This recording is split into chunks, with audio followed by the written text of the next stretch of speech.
Hey everyone, welcome back to my channel. I hope you all are doing good. So last कुछ दिनों से after uploading my previous video, I'm getting so much queries related to my preparation strategy and the resources that I followed. So like मैंने काफ़ी लोगों को reply भी दिया, but still these queries are coming to me repeatedly and I'm sorry guys, I can't reply all of you like individually. So I've decided to make a video on the same. So in this video, I'm going to talk about my preparation strategy and the complete resources which I followed. So yeah, and believe me guys, after watching this particular video, you will not require to watch any other preparation strategy video as I'll be covering almost every point in this particular video. And a disclaimer दे दूँ that this video is only for those who are preparing for entry level jobs like SD1, or if in case you are preparing for internship, then also it will help you. सो या start करते हैं.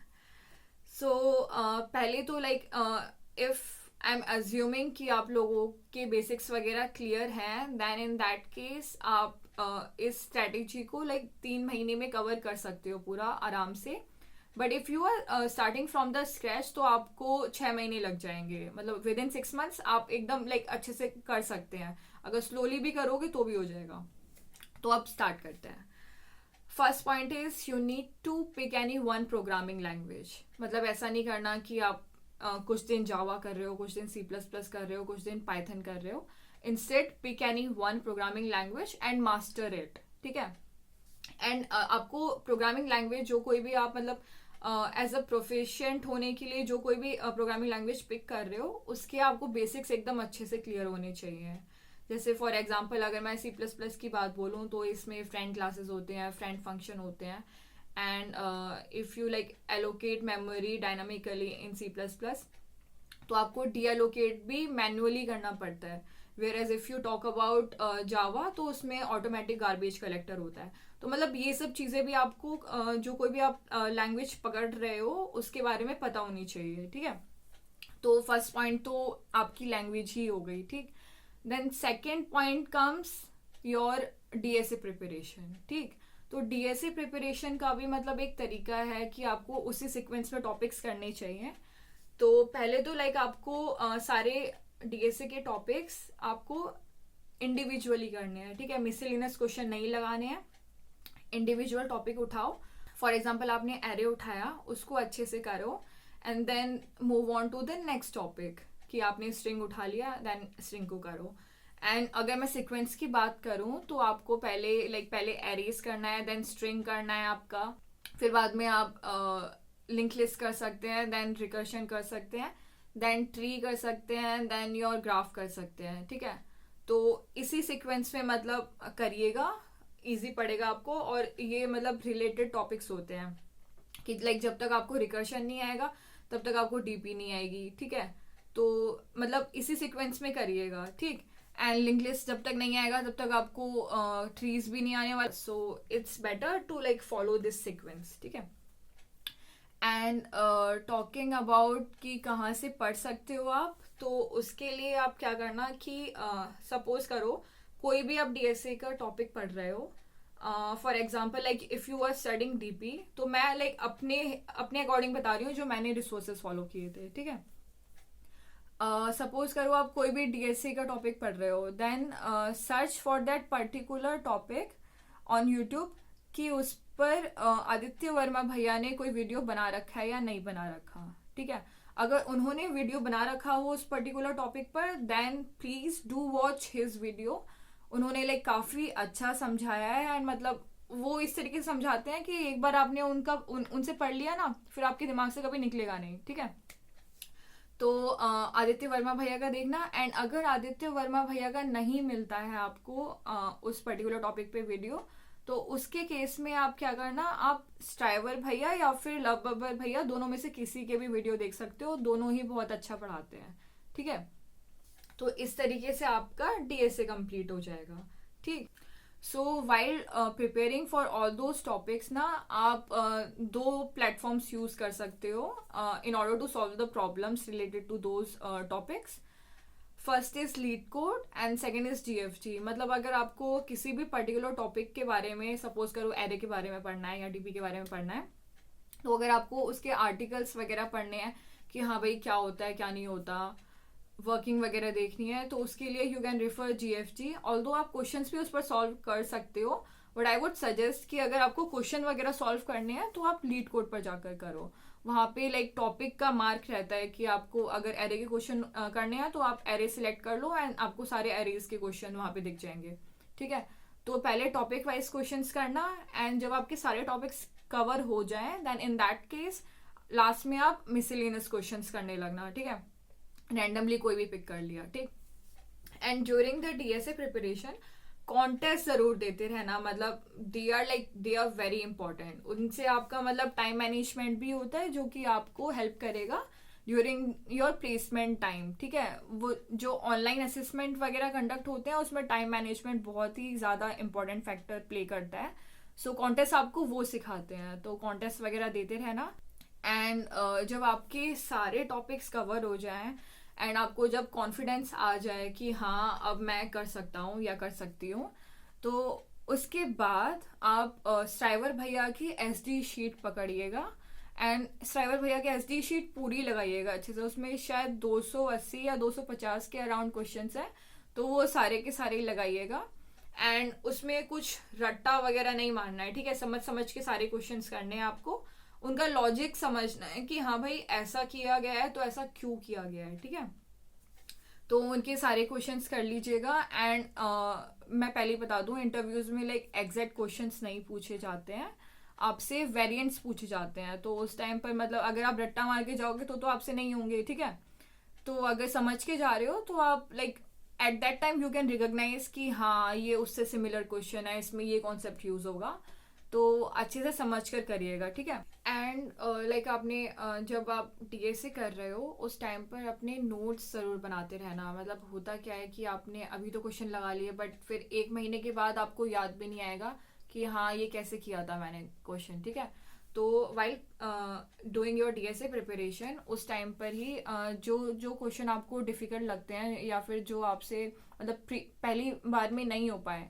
तो क्या करना कि उन question को कहीं पर लाइक नोट्स बना लेना, या तो आप हार्ड कॉपी में बना लो या फिर नोट पैड में कहीं लिख लेना कि लाइक मतलब उस क्वेश्चन को शॉर्ट में लिख लीजिएगा एंड उसका सूडो कोड लिख लेना। ठीक है, एंड जैसे फॉर एग्जांपल आज आपने 4-5 क्वेश्चन लगाए, ठीक, तो उनको नेक्स्ट डे ज़रूर रिवाइज करिएगा, अदरवाइज आप भूल जाओगे कि कैसे किया था। ठीक है, तो नेक्स्ट डे रिवाइज करिएगा, देन उसको फिर 1 हफ्ते बाद रिवाइज करिएगा, देन उसको 1 महीने बाद रिवाइज करिएगा। ठीक है, सो दैट आपके दिमाग में रहे, मतलब भूल ना जाओ। एंड रिवाइज करना कैसे है कि आपने क्वेश्चन पढ़ा, देन अपने आप सोचो, मतलब सॉल्यूशन मत देखो, जो आपने लिखा है उसको सोचो कि हाँ भाई कैसे हो सकता है। ठीक है, अंदर माइंड में ही सॉल्व कर लो एंड देन पलटो उस क्वेश्चन को, दूसरा क्वेश्चन देखो। तो इसी तरीके से करना है, ये नहीं कि आप पूरा सॉल्यूशन देख रहे हो कि हाँ भाई क्या किया था मैंने क्या नहीं, पूरा कोड देख रहे हो, तो वैसे नहीं करना। ठीक है, तो इस तरीके से आपकी DSA प्रिपरेशन हो जाएगी। एंड वन मोर थिंग, जब आप DSA प्रिपरेशन कर रहे हो तो जैसे कुछ क्वेश्चंस आएंगे जिसमें आप स्टक हो जाओगे कि 1 घंटा दिया नहीं हुआ, 2 घंटा दिया नहीं हुआ, 3 घंटा नहीं 3 घंटा दिया फिर भी नहीं हुआ, एक पूरा दिन दे दिया फिर भी नहीं हुआ। तो उस केस में आपको ऐसा टाइम वेस्ट नहीं करना है, कोई एक पर्टिकुलर टाइम फ्रेम सेट कर लो अपना कि हाँ 30 मिनट के अंदर हो जाएगा तो हो जाएगा, अदरवाइज मैं इसका सॉल्यूशन देख लूंगा। ठीक है, तो अगर नहीं हुए 30 मिनट के अंदर तो उसका डायरेक्ट सॉल्यूशन देख लेना। अगर लीड कोड पे कर रहे हो तो वहाँ डिस्कशन फोरम होता है, उसमें बहुत अच्छे अच्छे सॉल्यूशंस दे रखे होते हैं लोगों ने, तो वहाँ से देख लीजिएगा। अदरवाइज अगर वहाँ पर भी नहीं समझ में आ रहा है तो यूट्यूब पे उस क्वेश्चन को सर्च करके वहाँ से किसी का भी सॉल्यूशन लाइक सॉल्यूशन वीडियो देख लीजिएगा। ठीक है, तो ऐसे आपकी हो जाएगी DSA प्रिपरेशन। ठीक, now moving on to the third point, projects. तो प्रोजेक्ट्स आपको at least not at least at most I would say 2 रखिएगा, एंड अच्छे होने चाहिए अगर 2 रख रहे हो तो, एंड अगर अच्छे नहीं है आपके मिनी प्रोजेक्ट्स टाइप हैं तो 3 रखिएगा। ठीक है, तो एटलीस्ट मतलब 2 प्रोजेक्ट तो रखिएगा अच्छे से। एंड या तो प्रोजेक्ट वाला पॉइंट भी कवर हो गया। अब talking about your fourth point, core subjects. हाँ, कोर सब्जेक्ट्स में you are required to study operating system, DBMS and CN, and mostly like interviews में DBMS ही पूछा जाता है। एंड उसमें लाइक एसक्यूएल वगैरह की क्वेरीज वगैरह आ जाती हैं वो सब, ठीक है। एंड देन आपका आता है ओएस के भी काफ़ी क्वेश्चंस पूछे जाते हैं। एंड अगर हम सीएन की बात करें तो सीएन इतना नहीं पूछा जाता। मतलब आप जिस किसी भी कंपनी का इंटरव्यू दे रहे हो तो उसके बारे में पहले ही रिसर्च कर लेना कि वो नेटवर्किंग कंपनी है या नहीं है। अगर नेटवर्किंग कंपनी होगी तो फिर सीएन पूछेगी, अदरवाइज सीएन नहीं पूछा जाता है जनरली। सो या तो ये 3 आपको कोर सब्जेक्ट्स करने हैं, बेसिकली सीएस फंडामेंटल जिनको बोलते हैं।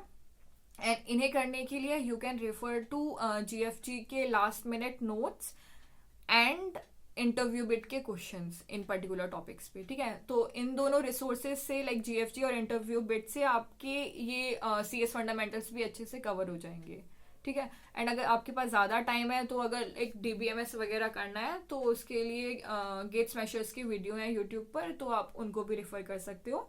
But I would not suggest them, क्योंकि मतलब हर चीज़ जो उन्हें पढ़ा रखी है वो इम्पोर्टेंट नहीं है इतनी। कुछ स्पेसिफिक चीज़ें ही इंपॉर्टेंट होती हैं जो कि आपकी जीएफजी और इंटरव्यू बिट से कवर हो जाएगा, ठीक है। फिर नेक्स्ट पॉइंट है हमारा oops concepts. And believe me guys, oops concept तो बहुत ही ज़्यादा लाइक इम्पॉर्टेंट है आपके लिए।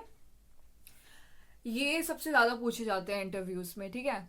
तो ऊप्स कॉन्सेप्ट्स एकदम अच्छे से क्लियर कर लीजिएगा। इसके लिए भी you can refer GFG and interview bit, ठीक। And OOPs concept related to your like in your particular programming language जो आपने चूज करी है। जैसे अगर C++ करी है तो आपको ऊप्स कॉन्सेप्ट C++ में लाइक इम्प्लीमेंट करने आने चाहिए, ठीक है।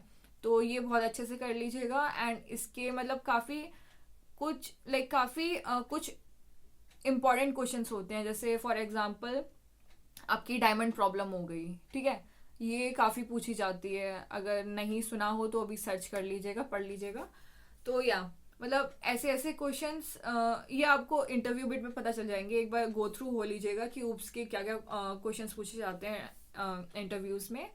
तो वहाँ से लाइक ये सब पढ़ सकते हो आप। एंड देन ऊप्स के बाद आपका आता है फिर एंड फिर लास्ट में जब आपकी लाइक पूरी प्रिपरेशन हो जाए तो लास्ट में मॉक इंटरव्यूज ज़रूर दे लिया करना। मतलब आप या तो पेड मॉक इंटरव्यूज भी दे सकते हो, मैंने तो नहीं दिए थे खैर। या तो पेड मॉक इंटरव्यूज दे सकते हो, या फिर जो आपके फ्रेंड्स लाइक जिनका डीएसए अच्छा है या जो आपके साथ प्रिपरेशन कर रहे हैं उनके साथ भी मॉक इंटरव्यूज दे सकते हो। एंड या so these were the points that you need to take into consideration. And अगर आपने like सारे points कर लिए तो believe me guys, no one can stop you from cracking the interviews. And one more thing, कोई भी अगर आपको opportunity मिल रही है be it on campus या off campus interview opportunity, तो I would suggest you कि दीजिएगा। बट जो ऑन कैंपस इंटरव्यू अपॉर्चुनिटी मिल रही है उसमें थोड़ा ध्यान रखिएगा। मतलब अगर आपके कॉलेज ने ये सेट कर रखा है कि एक बार अगर बैठ गए, एक बार प्लेसमेंट लग गया तो फिर बाद में नहीं बैठ सकते, तो थोड़ा सोच समझ के बैठिएगा। अदरवाइज अगर कितने भी इंटरव्यूज दे सकते हो तो उस केस में मतलब try to maximise the number of interviews that you give. क्योंकि होता क्या है कि इनिशियली जो आप इंटरव्यूज देते हो वो हो सकता है कि आप गड़बड़ कर दो, बेकार जाए। पहली बात तो जितने इंटरव्यूज दोगे उससे आपकी एंजाइटी कम होगी। मतलब आपके अंदर से इंटरव्यू फियर निकल जाएगा कि हाँ भाई इंटरव्यू देना है मेरे को, क्या होगा क्या नहीं होगा, तो वो चीज़ आपकी निकल जाएगी। Plus when you will make mistakes in the interviews ना, इनिशियल इंटरव्यूज में जब मिस्टेक करोगे तो you will be basically preparing yourself for the future interviews. तो कुछ ना कुछ सीख के ही जाओगे। तो जितना हो सके अगर इंटरव्यू अपॉर्चुनिटी अगर मतलब कम पैकेज का भी है ना, कोई कंपनी अगर कम पैकेज भी ऑफर कर रही है तो भी आई वुड सजेस्ट यू कि इंटरव्यू दो। उससे आपकी एंजाइटी भी निकलेगी, plus you will be getting prepared for your future interviews, ठीक है। So that's all guys. And last में मैं बस एक यही चीज़ बोलना चाहूँगी कि believe in your self, you can do it. अगर कोई और कर सकता है तो आप क्यों नहीं, ठीक है। एंड बिलीव मी गाइस, 6 महीने मोर देन इनफ है, कोई भी क्रैक कर सकता है अगर ढंग से प्रिपरेशन करे तो। So that's all guys. Make sure you like the video and subscribe to my channel if you are new here, and stay tuned for more such content. Thank you. Bye bye.